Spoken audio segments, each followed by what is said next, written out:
Welcome, football fans. Buckle up for another hard-hitting episode of Player 54 Podcast, an independent show focused solely on alternative and opportunity football. From a sunny Southwest Florida studio, here is your host, Michael Lathrop.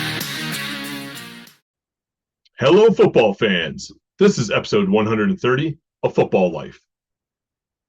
Welcome back to another Player 54 Podcast and Pro Football Newsroom exclusive.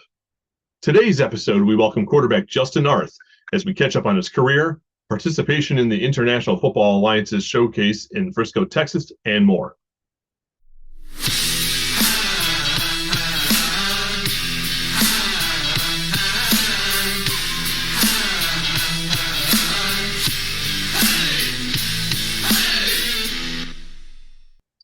Welcome back, Justin. I appreciate taking the time to return to appear on the show to discuss your football journey and more.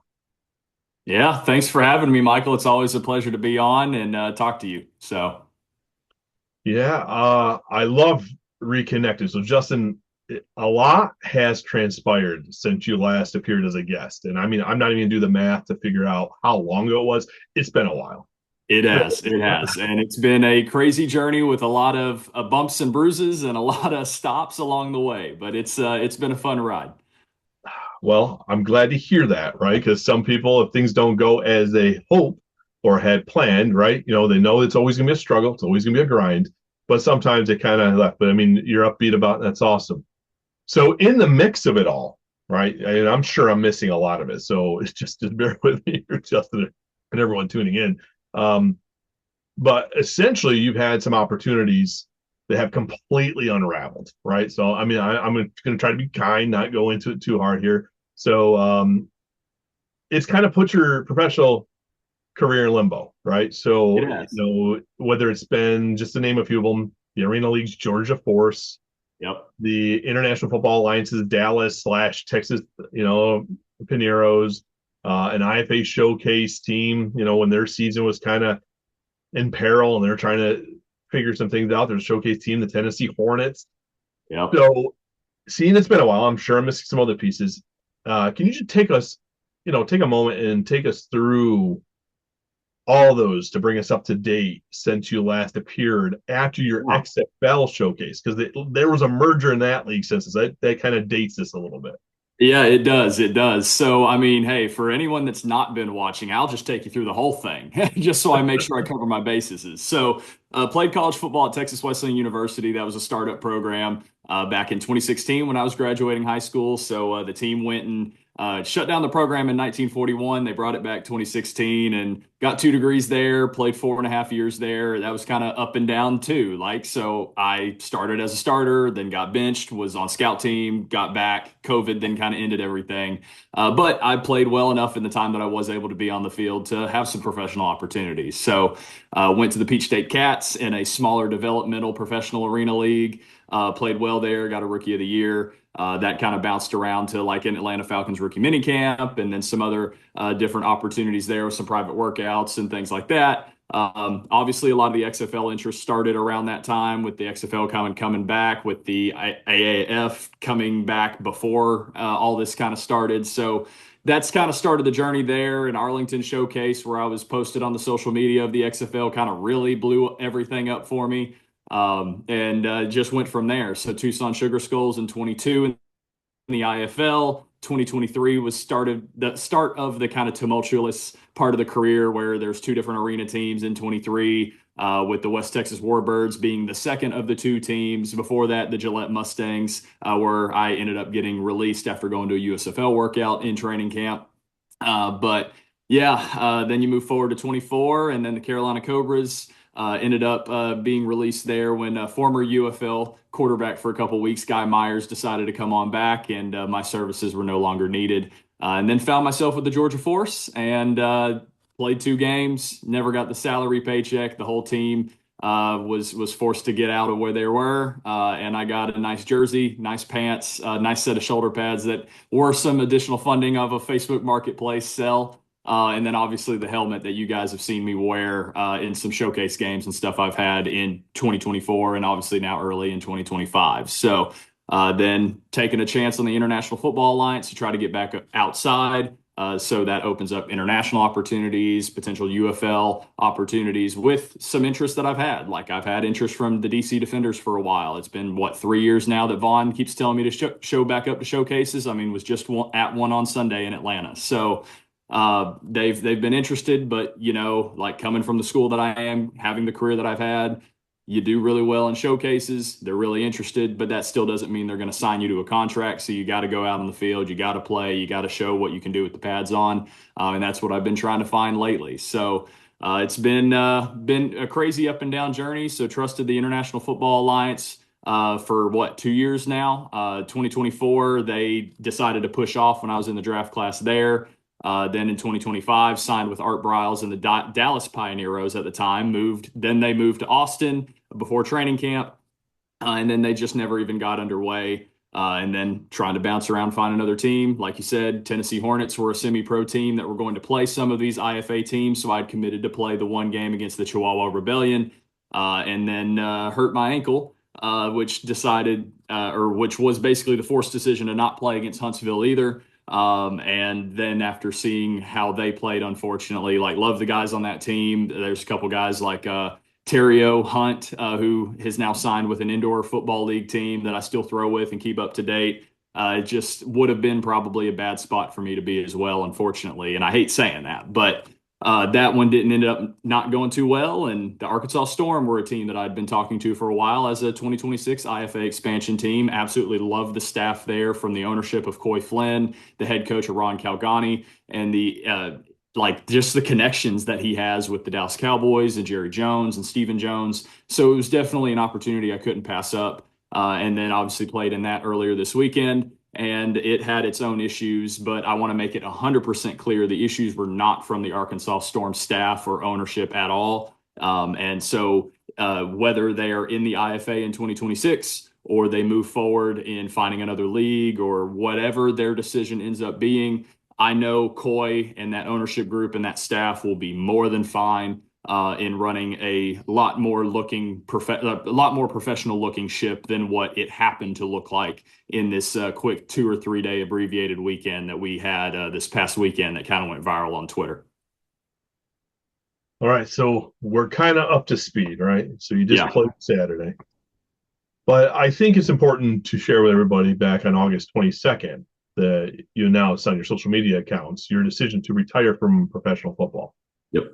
And that the IFA Showcase game there in Frisco, Texas, would essentially have been your farewell game, right? Yep. Not saying that you're never going to suit up in some other capacity and have a little fun, but can you share with us? I think it's easy for us to put together why, but can you share how you came about making that life-changing decision? Because after committing as much time with all of these different things, I can imagine it was difficult, right? Because you put something in and you just were on the cusp every time. So can you just walk us through how you personally processed it all? Yeah, it kind of took some potential personal loss that I was dealing with at the same time too, to put a lot of it into perspective.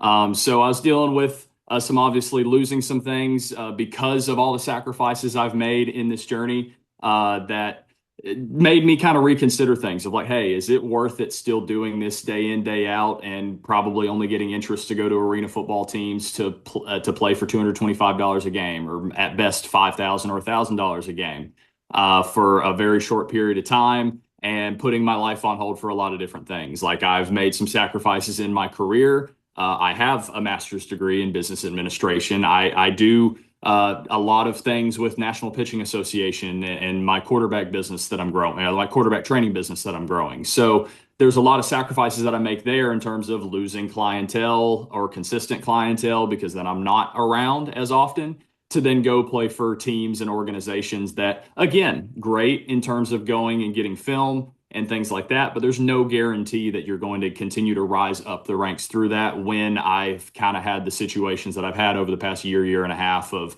now you're not getting the game film because you are either forced into or you're trusting the wrong organizations, or they just, again, just so happen to be the organizations that don't pan out, right? So just that kind of combination of everything, and knowing that in the arena space, There has been some conversations between a lot of coaches in different leagues and teams that I kind of come across with an uncoachable mindset, or like an uncoachable personality, or hard to work with, or at least are deemed hard to work with. You can ask any teammate or coach that has really coached me, like any of the guys in the Arkansas Storm this weekend, or even Coach Calgani. Like, I believe I'm a very coachable player. I'm just very passionate about winning, and I know I'm smart. I know I've got a high football IQ, so I can question things at times, but it's for the goodness and the sake of the team being successful. And it may just not come across well to some individuals, and it's kind of hindered opportunities that I have had in other places. And so that the interest is waning at the level that you are more than good enough to play in at that level. So then the interest isn't there. And then with NFL private workouts that still come around, with CFL workouts that they still want you to go to, UFL workouts that you're being asked to go to, you're good enough there. But at the end of the day, if you're not getting the film at these other places because of that, it turns into like, okay, am I really going to get the true shot that I know I'm capable of getting? Because then you've now got 21, 22, 23-year-olds coming out of college that are getting the UFL draft designation just in case they end up falling out of NFL rookie mini camps, things like that. And I'm 27 now. So you look at the quarterback coaching business I've got going, the social media has started to blow up more from the coaching standpoint side of it. And so it's like, okay, like I know that's my passion. I know using what I've been gifted, what God's granted me, is something that is going to benefit others in the long run. And yeah, I would still love to be playing, still feel like I have a lot to give to the game as a player.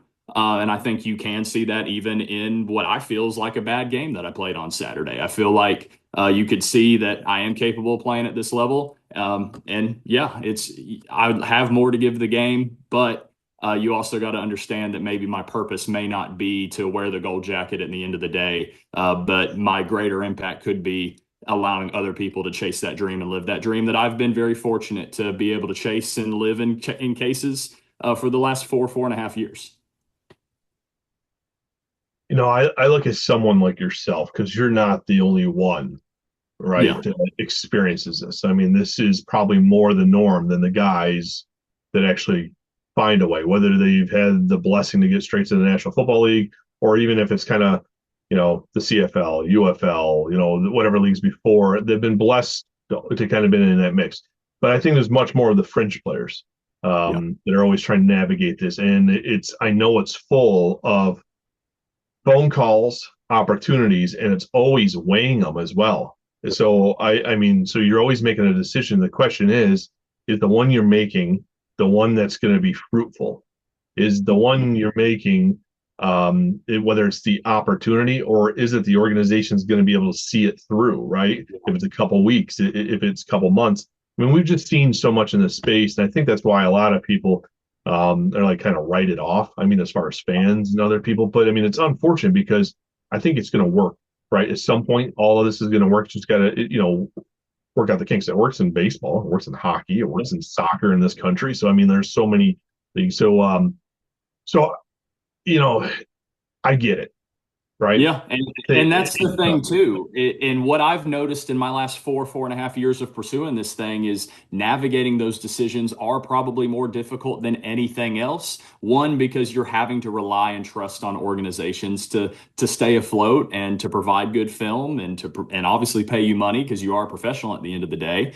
But unfortunately, what tends to happen is whether you're looking at overseas teams or arena teams or any other opportunity that might come out with an International Football Alliance or any of these leagues that are coming out now trying to do the same thing, when you're making these decisions, unfortunately, and I tell guys this all the time that ask me for their advice of, hey, what would you give to me starting out in my professional football career?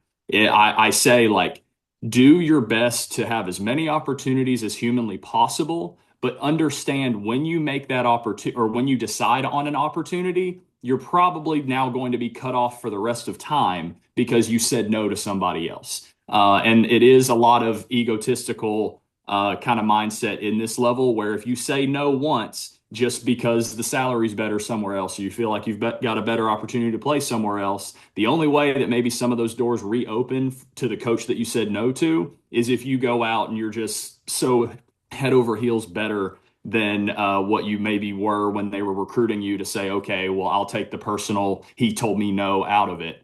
And then there's another opportunity. But in my situation, especially over the last year and a half, I've said some no's that now I regret because teams have obviously folded in the decisions that I've made, or I've been released due to other circumstances or whatever, with guys coming in that were the guy there previously. So then there's not really true competition there. But either way, when in hindsight, you look at those things and it's like, okay, now there's no another plan for me to go to. There's no plan B. Like, it's like I chose my plan A and guys were kind of butthurt about it. And then it turns into, okay, well, now I'm just sitting around hoping that a new team starts up that's willing to give me the opportunity, because the teams that are around, they're mad that I said no. So I tell that to guys all the time, like, keep your options open and do your best to keep every option open, but understand there will be some people that may write you off for good, unless your performance is just that good to not write you off. Yeah, I mean, there's always the business side, there's always the personal side. I mean, there's a lot of pieces to And it. that's just the reality of the world that we live in right now. So why don't we go ahead and just let's focus on Saturday, right? Mhm. The showcase game. Um, I don't want to bag on it. I know what I watched, right? I know what I saw, but I mean, I wasn't there, right? And I wasn't in the lead up, right? In a couple of days, I know what it was presented as, and I think that's where some of the people on social media and whatnot, that are voicing opinions. If you've come across it, I'm sure there's a couple articles out there, but I didn't do Oh one. yeah, there are, and there's a couple that have already hit our little group me chat. Okay, well, but for somebody that was inside it, right, Yeah. that lived it, why don't you just take a moment, if you can, and kind of walk us through it, like the lead up to it, and Yeah. what you truly experienced.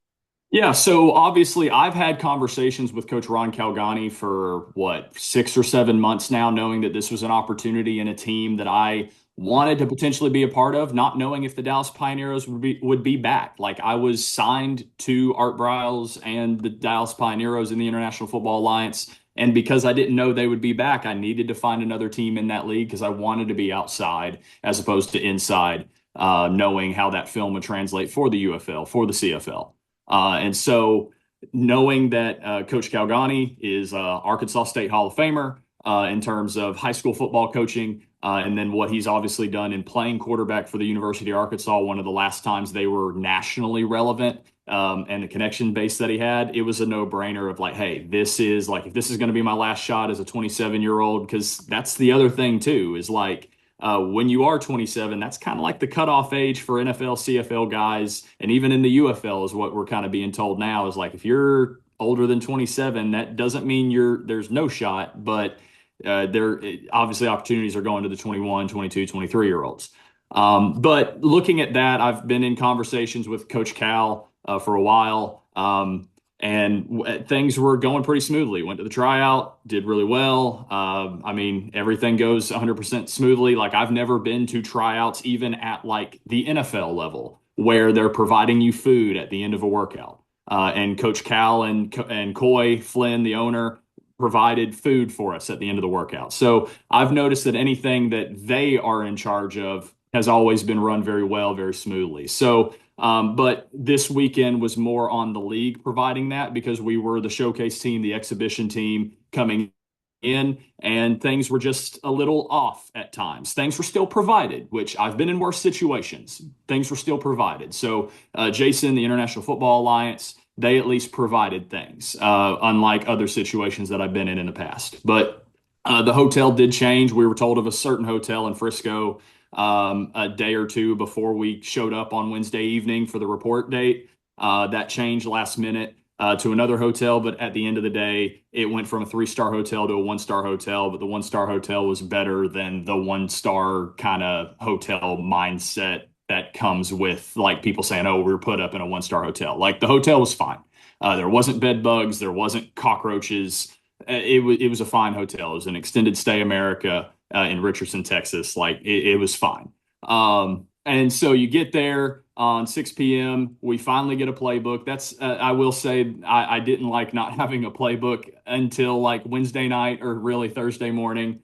But again, I've been in a bunch of different other showcase games with Team America and things like that, where I've learned playbooks very quickly. That's one of my calling cards as a quarterback, is like being able to learn something quickly, regurgitate it, and teach all the other guys around me. So that's just another opportunity to show a strength. And be somebody that Coach Cal can go call the Cowboys and like, hey, this would be a great backup quarterback for the Dallas Cowboys here because he's able to do this, this, and this. He can be in support of Dak this way, whatever.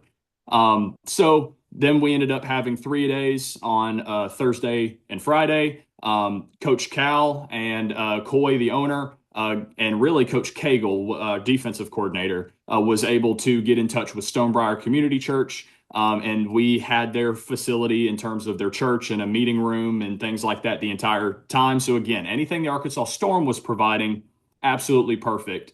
And everything that they were doing was great. So we would have practices there out on a field out in the back. We would have meeting rooms inside the church. That's where we were supposed to have food provided in terms of breakfast, lunch, and then dinner by Jason and the IFA.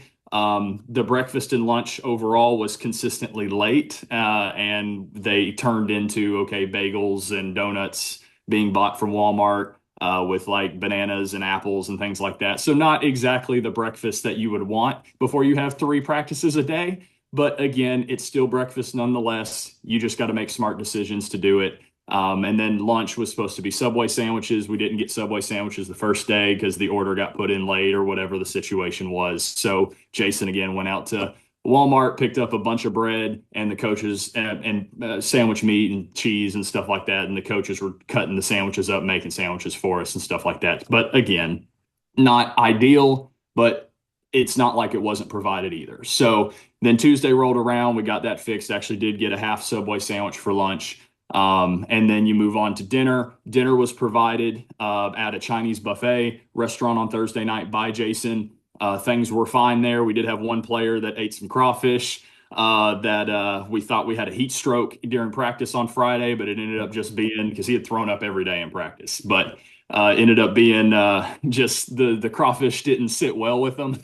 So, but we were scared it was a heat stroke, and we're like, hold on. So ambulance got called. He got sent to the hospital. Whatever, came back later in the day after getting some IVs, and even played in the game on Saturday after getting involved in a car accident going to the game. Wow. So he had a crazy weekend. But then Friday the team just started getting frustrated with some other things that happened because we were told our uniforms would be there. The uniforms weren't there yet. We were told not to bring our own helmets if they weren't black with black face masks. Luckily, I just am like, hey, I'm going to bring mine anyway. I'll bring the newest one I've got, that Georgia Force helmet. Like, we're good. So I brought it just in case. And then it was kind of a blessing in disguise that I did, because then the helmets that were then going to be provided to us were 2014 certification or recertified in 2014, leased helmets from a local high school that were silver with an orange face mask. And then we even had some sizes that didn't fit. So Coach Cal got on the phone, made a contact to Jerry, the good old Jerry Jones, and some white helmets that you saw on the field were Dallas Cowboy helmets that just hadn't been painted yet that we leased for the game.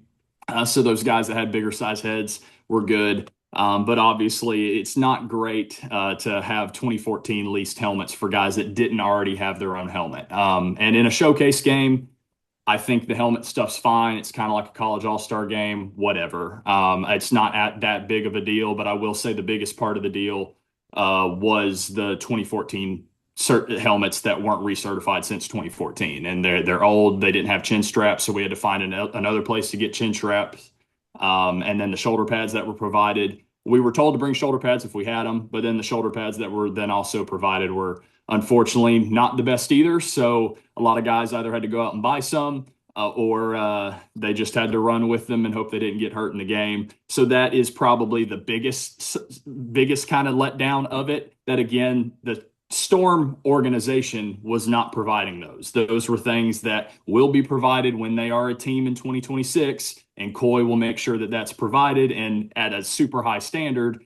But this was something the league was supposed to provide, and it was given to us fairly late because we didn't even wear pads until the game. We were practicing in shorts and T-shirts for those 3 practices a day on Thursday and Friday because we didn't have the stuff in time on Friday to even get one practice out there. with pads there. And then we end up getting to the game, and we still don't have the jerseys yet. The pants kind of came in the afternoon on Friday, so we at least had some game pants. But again, not everybody had sizes in black, so then they had to get some local high school green and white pants to get some other sizes and stuff. So it was just kind of a hodgepodge thing put together. And then the Dallas Prime, I guess, had to print some jerseys for us that not all had numbers on. So that's why you see, again, some of the players using athletic tape to get a number, because it's not just a blank jersey that you can wear out there. So yeah, it wasn't ideal from a jersey, helmet, or pad situation, but it for sure, again, was at least taken care of. It maybe didn't look the greatest, but you at least are there playing at the Star, which is an amazing facility. The game is at least streamed, I've heard, because I've gone back and looked at it for my film and stuff now too. Obviously, there was no broadcast really with it, and it was on some guy's random YouTube channel or whatever. But at the end of the day, it was still quality film, and it's just kind of put the players, coaches, ownership for our team kind of in a weird predicament, because like this stuff was supposed to be provided at a lot higher level than what it actually was. Again, still provided, but it, like you talked about, this game was being advertised as something a lot bigger than what it looked like once we got onto the field. And so obviously, if there is anything that I would like to say needs to improve, it's got to be that. But I'm in full 100% trust that like Coy Flynn and the ownership of the Arkansas Storm have that under control when it is in their control. This weekend was not in their control at all, and we were just kind of rolling with the punches and get through the weekend and try to perform as best as we humanly possibly could based on the circumstances that we were given. I'm not going to try to bag on anything, but anyone that's tuned into this show, anyone that follows me on social media, know I have been following and sharing information about the International Football Alliance for quite some time. I've even had Jason Adams appear on the show.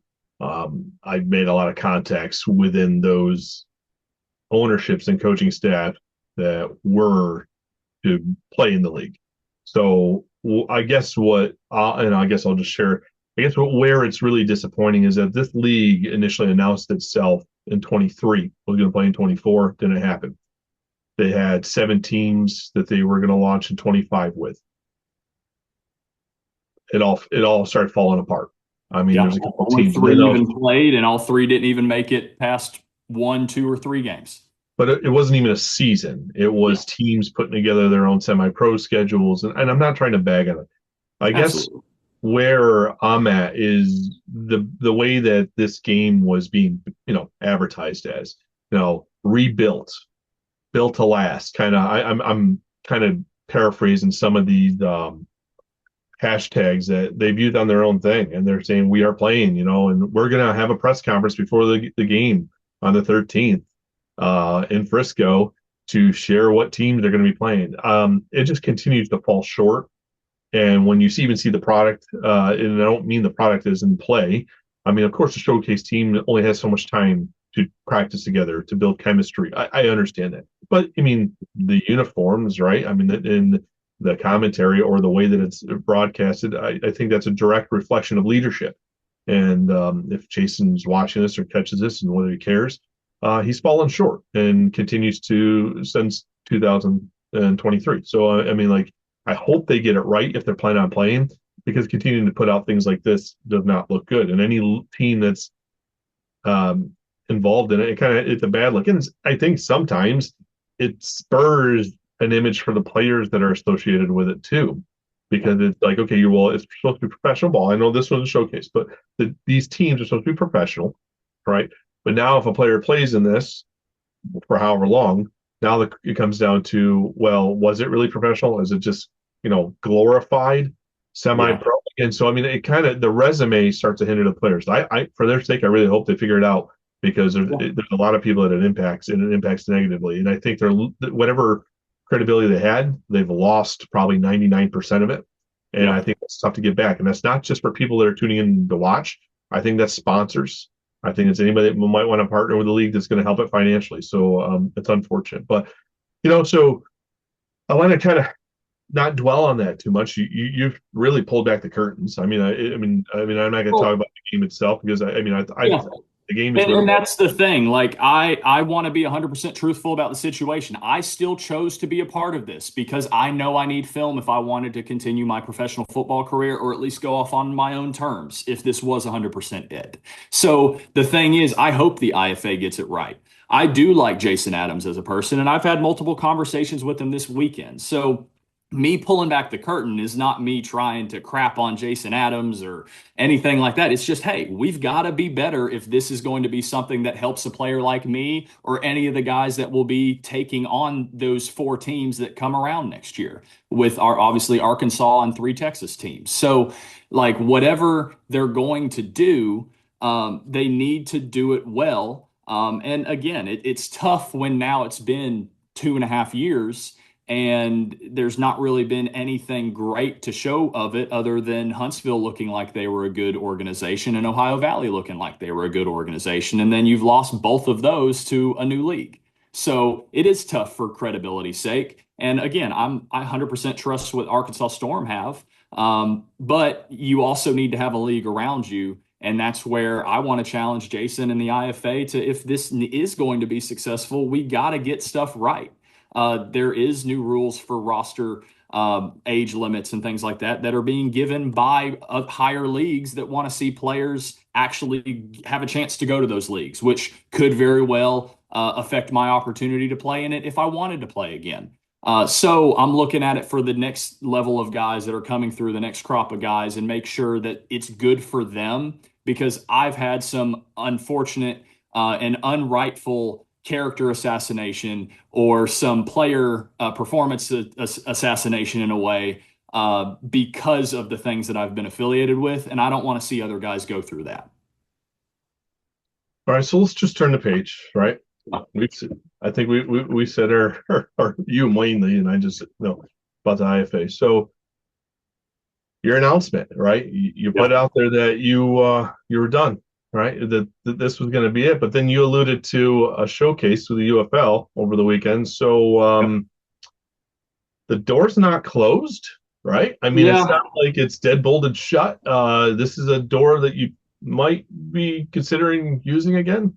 Yeah, I mean, it's something that I still love being in pads. I still love being on the field. Just because I've made an announcement saying that I'm done playing doesn't mean I'm still going to be out training every day like I would still, because it is a great mental escape for me, especially going through some personal things. So I'm never going to 100% close the door, but it does make it a lot harder to take a lot of these opportunities that would come to me at this point. And so it's like, I'm not going to close the door on the NFL. I'm not going to close the door on the CFL. I'm not going to close the door on the UFL. Like the UFL Showcase, I'd already registered for and was told by Von Hutchins to go to before I made this decision. So I already had the ticket for that, and I knew I wanted to go out there, enjoy it. And if something were to come from it, sure, I'm unretiring. But if nothing comes from it, I'm still going to be open and listen to IFA opportunities if the Arkansas Storm want me back and the roster age limit would allow me to. Because I trust what that organization would be able to do when it's under their control. I would still open up the door for the Dallas Pioneers again if they were to be the team that comes back, or if it's the Dallas Prime that end up being the Dallas team, because of my connection to Dallas-Fort Worth as like a second home for myself. But a lot of it is, and obviously I'll keep the door open for arena teams, things like that for conversation. But at the end of the day, I need something if I'm going to come out of retirement. I need something that's going to be stable, provide me a good opportunity to get on the field and play, but also be stable enough to not fold under me like it has in the last year and a half. So I've kind of gotten to the point where I know my purpose is a lot bigger than just throwing a football around on Sundays. And so that's what my plan A is. But that doesn't mean I'm 100% done with the plan B of playing football as long as humanly possible. And some of those personal things that I'm working through and getting through, I know may not be 100% returning, or I've been okay with some things in that way that I'm okay moving forward in my life. And if that means if football's back in the picture, then obviously then football's back in the picture. But you got to have two to tango, right? So you got to have teams interested. And so, yeah, if anyone I'll have the conversation, but I'm going to make a decision that's smart for me in my current situation. So mainly assuming that I'm probably done, But I'm never going to close the door 100% when I still believe I can contribute to an organization at a high level. Well, I mean, there's a lot of new leagues popping up, the PIFL, the Continental Football League. So, I mean, you sounds like you're leaving the door open for whoever may want to reach out. Absolutely. And but that's the thing. I'm not going to overextend myself to try to find it at this point either. If they see Right. my film, if they like me, if they want to have a conversation, you have my phone number, you have my email, you have my social media's ways of getting in contact with me, but you've got to make that known. Don't make it known through a player after I've announced a retirement announcement with a player that's already signed somewhere. It's like, oh, hey, this coach really liked you. Like, make it known to me and we'll have the conversation. Because part Right. of me deciding what I did was because I didn't feel like there was any opportunity after the IFA's new age restriction rule and what opportunities were presenting themselves, plus the other things I was dealing with in my life at the time. So you got to make it known. And obviously, from an NFL, CFL, UFL perspective, still open to any of that, obviously. And I'm ready for it if it comes. But if not, like the other levels of opportunity, and again, not saying that they're low level, whatever, but they need to kind of come to me on that as opposed to me going and spending all my money to pursue all these things for all these leagues. So if you want me, you know how to find me. I'll still be training, still be doing what I'd love to do. And yeah, just stay ready just in case, but understand that my purpose now is to allow others to achieve their dreams that they want. Because I've been very blessed for the last 4.5 years to be able to chase and pursue and be a part of dreams that I've had since I was a seventh grader. So I'm very blessed and fortunate to be able to do that, and would love to do it one more time. But if that's not the case, like I understand who holds my future and what my purpose is, and I'm living in that now. Well, why don't you take a moment? Because I mean, I told you I was going to try to keep this kind of short today. I mean, I could get as long-winded as anybody else. Why don't you take a moment and kind of just let everyone know, because you already alluded to it.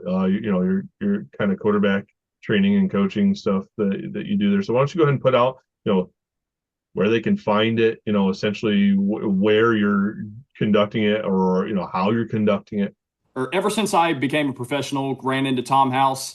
And if you don't know who Tom House is, I'll list some of the guys that he's trained. So Tom Brady, Drew Brees, Nolan Ryan, Randy Johnson. Those are just a couple of the guys, over 100 plus NFL quarterbacks over his last 50 years of coaching, over 1,000 plus Major League Baseball pitchers over those 50 years. And I'm certified to coach through them, and I help them out with a lot of different things. So obviously, with that, I'm very passionate about that process because it's a Hall of Fame. It's a Hall of Fame model, Hall of Fame process given to you guys. And so the quarterback side of it is my personal branding. So you can go to a11performance.com and then go to the training tab and click Apex QB. There's a Google sheet there or a Google form that you could fill out for inquiries. Or if you just want to go ahead and schedule me for in-person or remote sessions, that Calendly link is on the website and stuff as well.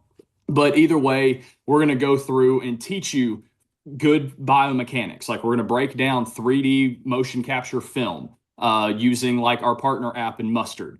I'll have remote sessions with you or in-person sessions with you if you are in the Atlanta area, because that is where I currently reside. But like I mentioned earlier in the podcast, like I spend a lot of time in and I spend a lot of other time in Dallas Fort Worth as well. And so I train people in person in Atlanta and Dallas Fort Worth, Texas. And so that's opportunities there that we'll work together and get scheduled. But then I offer remote sessions and stuff as well. All the pricing and stuff's on the website, all that good stuff. And then I even have the training plans too. If you just don't want to even talk to me at all or get my opinion on any of this stuff, and you just want the weight room training program, if you just want the access to the drill videos. And I'm constantly working on adding more videos, more drills, stuff like that to obviously help you guys as much as humanly possible. So if that's you or your child, just go to a11performance.com and then go to the training tab, and it'll get you set away from there. And then again, if you're a pitcher, I do the exact same thing. It's the exact same model, just with different timing to foot strike and different distance to foot strike that your front foot has to move. But it's the same biomechanics from there. So we do all the same drills, do all the same things, and we can make you a really good pitcher too using the same Hall of Fame model.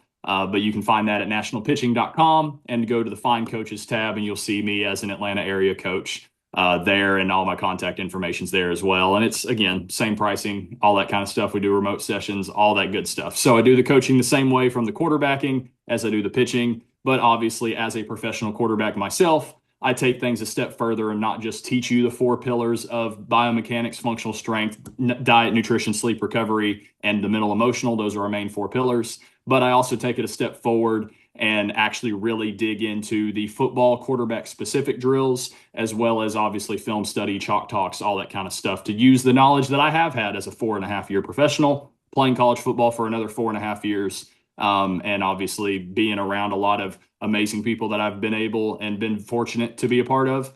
It's all that kind of stuff is there for you. And obviously part of that extension is posting on social media and growing that online presence. So you can go follow me over on Instagram at jarthqb11, and then on Twitter, JustinArthQB, and obviously all the other places that you could find me, like post YouTube videos. I'm kind of behind on vlogs to kind of get you caught up on what we talked about in this podcast, but all that stuff will be coming out soon. And you can go find me over there. And again, all the links to all the training, all that will be all on those social medias as well. So if you like the journey, want to keep following that, whether that be from the coaching perspective or if the playing door does reopen, you'll see it all there. And I think it's a good follow, but I am biased. So you can go follow me over there. Of course. I think it's interesting stuff. I'm not going to say I see everything, but there's times I'll just catch myself watching,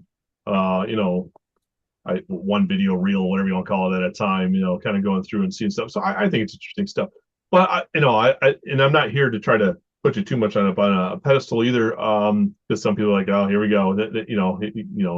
He's just one of those guys.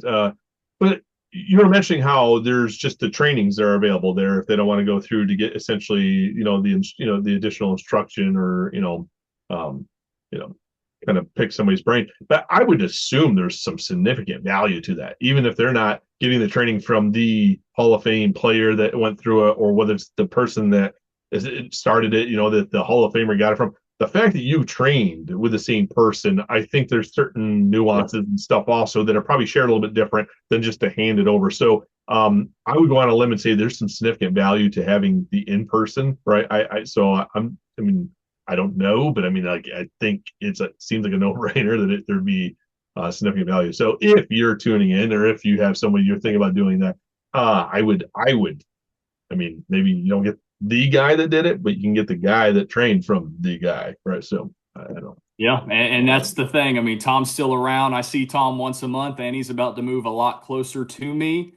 So yeah, Tom might be closer to retirement, but he's always a phone call away, and I'm still right there too. So if you want the Tom House Magic Pixie Dust, I'm at least one person away. So yeah, I think Tom thinks I'm pretty smart. Not to puff myself up too much, because I am one of the younger certified coaches in all of Tom House sports. So hey, not to puff myself too much, but I do think I'm pretty solid in terms of teaching the same stuff that Tom teaches you. And then we've got a bunch of coaches nationwide that you can see on nationalpitching.com when you go to the pitching coach locator. And a lot of them know how to coach the biomechanics of a quarterback. And then they'll get in touch with me in terms of the quarterback specific drills and the chalk talks and all that good stuff.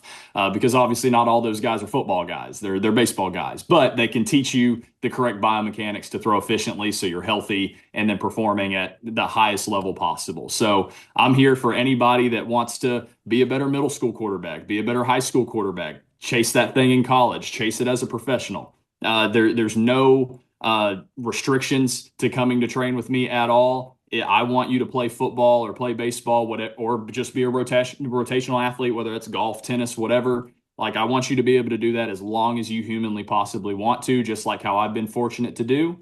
And so I am definitely someone that will give you everything I've got and allow you to chase that thing as long as you want to.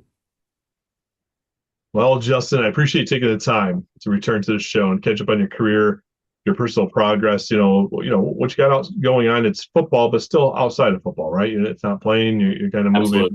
Absolutely. I'm glad to hear you're not closing the door. It's not that we've ever met in person or anything like that. I always think it's the later on regret in life, right? Did I do something too soon? Did I not, give one more shot, that type of thing. So I'm glad you're leaving the door open, but hopefully things work out how they're intended to, right? God's purpose. I know you're a man of faith, strong faith, unwavering faith. So what's meant to be is meant to be, right? So Yep. Other than that, I like to see it play more than a showcase, but that's me. It'd be nice to see some of the guys that have come through this show to eventually get the opportunities that they put so much work into. And I've connected with a lot of players, and even players that haven't made it on the show that I've DMs, exchanged phone numbers with. And I'm not trying to act like I'm the biggest football guy, right? But I try to help where I can, connect people with people, and and if they ask a question, let them know what I know. And I mean, some people might think it's a lot, some people might think it's not nothing. So I mean, but people like you that have come through, I wish you the best, no matter what. Best of luck, best of health, all of it, man. Absolutely. Well, as always, I love being on this show. Love talking to you. And too, like the personal connection that we've had through a lot of these things and the private conversations we've had about things. I'm always going to appreciate you for life for all that. So anytime you want me on, even to talk about quarterbacks or whatever, like I got you. So this is definitely not a goodbye if my playing career is over. It's just I'll see you later. Well, Justin, you never know what doors open, right? And I'm not going to try to allude to anything here, but I have doors opening to me all the time that I don't think I want to start that project. But there are always things that I've walked away from. And my wife's like, I can't even believe you had that presented to you. Podcasting has opened a lot of doors for me that I just haven't pursued. And you never know what project comes at what point and how it's presented and this is what we'd like you to do. This is like what we'd like you to help bring into it. So I'm not trying to say, but it's, again, connections in life are everything. And they take you down roads that you can't fathom that exist. And they bring real conversations. So I'm not going to say, but hey, there's always a reason why people have crossed paths. I think it's more than just to do an interview. I think it's more. So who knows? Again, his plan, right? So we'll have to see how things come about and come to fruition. But again, thank you. Again, I hope there's more, but to be seen. And I may reach out. And whether it's this show or whether it's another project, you never know. So, but thank you, and your time's always appreciated. Thank you. Thank you again for always having me on. And if you guys are watching, go subscribe to Michael too. So he needs it too. This is just a passion project. I'm just trying to help everybody else. So whether I need it, it's more for everybody else, I think. But thank you for that. Until next time, hopefully it's not a year of change when there's a bunch of leagues that change again, like how it's been to come on face to face. So, but until next time. I enjoyed having Justin return to the show and the opportunity to catch up with him on his playing career and status moving forward. I believe his involvement and insight into the recent IFA Showcase game in Frisco, Texas, provides us with a glimpse of where the league is at in this moment. For the sake of the players and teams controlling their careers, I hope Mr. Adams and his staff are able to make the necessary adjustments to improve their operations to have a full 2026 season without any further issues. That concludes another show. Thank you for tuning in, and I look forward to having everyone back soon for an all-new episode of Player 54 Podcast.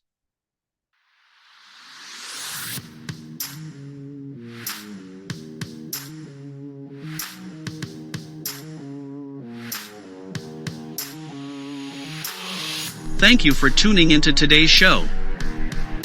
You can support the show and our partners by using code PLAYER54 at checkout at any of the following websites: RoyalRetros.com, where you can save 15%, TrueVictory.com, where you can save 15%, BuckedUp.com, where you can save 20%, ImpactMouthguards.com, where you can save 10%, HobbyArmor.com, where you can save 5%, JustMeatJerky.com, where you can save 10%. Don't forget to follow, like, subscribe and rate Player 54 Podcast on your platforms of choice. Do you have a question or topic you would like to have discussed on the show? Message us via social media or send an email to player54podcast@gmail.com.